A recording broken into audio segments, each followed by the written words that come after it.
did do though was it gave us like a Nobody cares, reassurance. It gave us the reassurance that. What's the next question?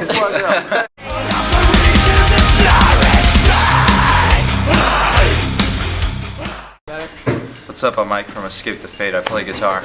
I am TJ and I play bass. I'm Robert and I play drums. I'm Craig and I sing. I'm Monty and I play guitar. Awesome. Okay, so I know that TJ and Michael just recently officially joined the band, although Michael's been with you guys for a while, I believe, right? Mm-hmm. So how has that affected the dynamic of the band? It kind of, fucking cheat. it literally kind of didn't affect us at all because for one, Michael's been with us almost since day one when I joined. Forever. Even before I joined, I mean, the dude was selling the merchandise, so he's been around literally since day one of Escape the Fate. I mean, Monty's the lead guitarist since day one of Escape the Fate, and they're fucking brothers, so they grew up together playing guitar, so that was an easy transition. And before we officially announced TJ, he was already filling in for us for almost 2 years. Yeah. So it was like as soon as we made the official announcement, it was people already knew. Yeah, it was not new news to us, and it was a very easy transition. Okay, awesome. What it did do though was it gave us like a reassurance. It gave us the reassurance that. What's the next question? No, for real. What it gave us was like the reassurance that everyone's fully committed. Yeah, and now we're here now. So cool. That's why Michael's.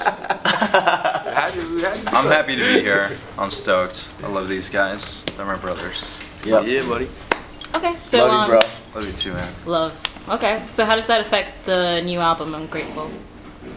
Well, the camaraderie definitely is really awesome. I mean, it's cool to see them smiling on stage and writing songs together, like they always have been doing.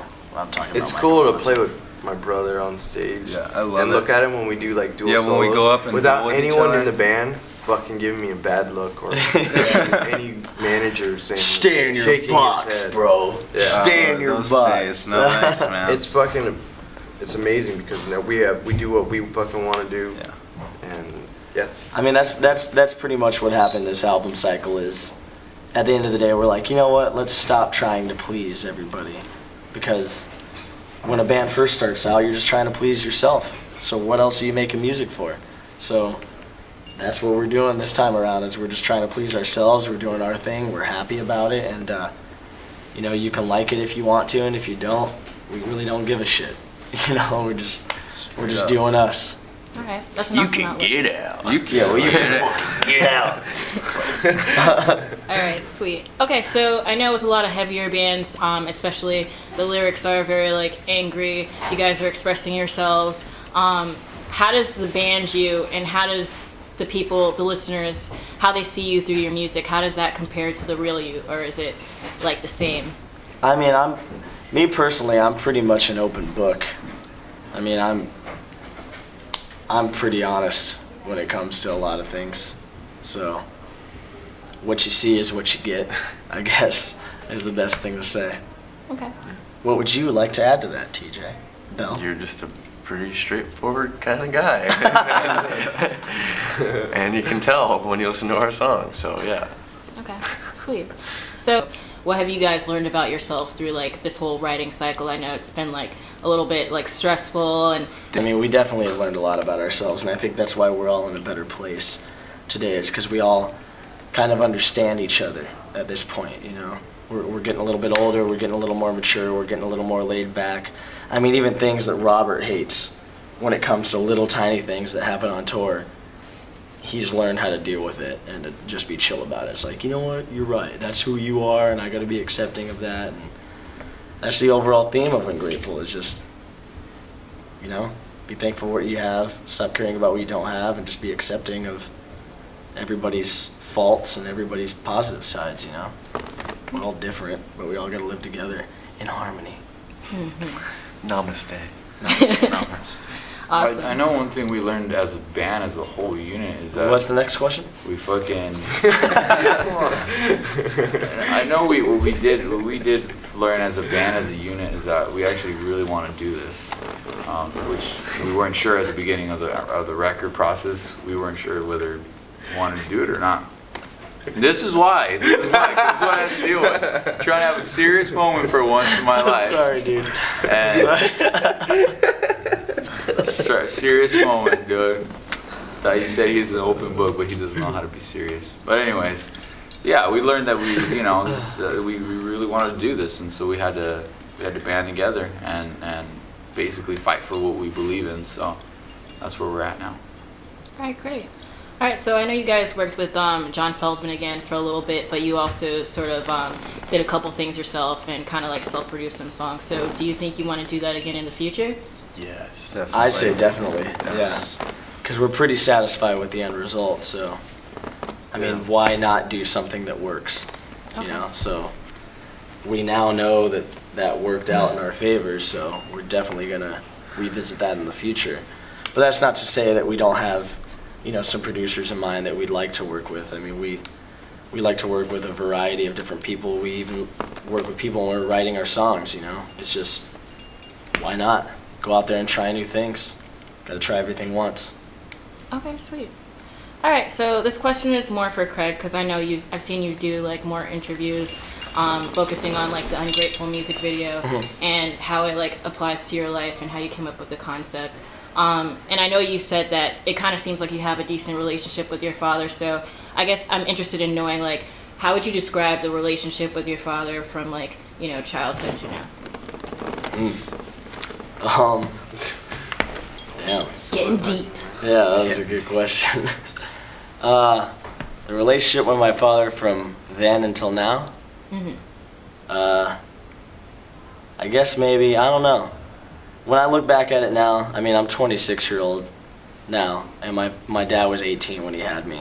So, you know, I'm to the point now where I can look back and see what age I was and what age my dad was and kind of see maybe how his life was going. And I got almost a 7-year-old daughter on my own. And, you know, maybe it had a lot to do with how young he was when he had a kid. Maybe it had a lot to do with not only how young he was when he had me, but how young he was when he had me, my sister 2 years later, my brother 2 years later. He was in the military.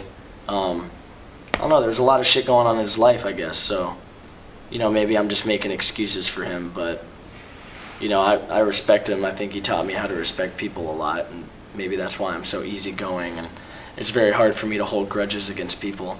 But when it comes to the Ungrateful video, that's why I wrote it, because, I mean, my dad would get down on me, and then I would get down on my brother for no specific reason whatsoever. Like, he didn't deserve me to pick on him or pick fights with him. It was just something that was happening to me, so I wanted to take it out on somebody else, and that's the whole reason we made that video, is to show the cycle and how vicious the cycle is. And, you know, at the end of it, we're showing real kids that have taken their lives because they just couldn't deal with it anymore. And it starts with you. You know, you got to stop somewhere. So it's just, you know, showing people that, hey, try not being a total douchebag anymore. You know, try being a better person at some point. That's great advice. Okay, so I have 2 more questions. Bands break up all the time. You know, they have member changes. So what makes the lineup today, like, solidified, and what makes you guys strong? Well, This guy. TJ. TJ is the answer. TJ actually does bring us a lot together. Because he's like, man, guys, he's a new guy. He's like, shut the fuck up. You guys don't. No, he does. He goes, you guys don't know what you have. You should be more grateful for what you have. You know? And I, like, days where we're like, man, fuck this, dude. I don't want to do this signing. He's like, dude, why are you so... You know, they got on me the other day, and I was like, you're right, dude. I need to go fucking signing. Even simple as that. Like, where I wanted to go off and go eat somewhere or something. And I was like, you know what, there's fans coming out. I've got to be thankful for every little piece, because it could be taken away like it was, you know. And he helps remind us of that. The fact that TJ's not a drug addict helps.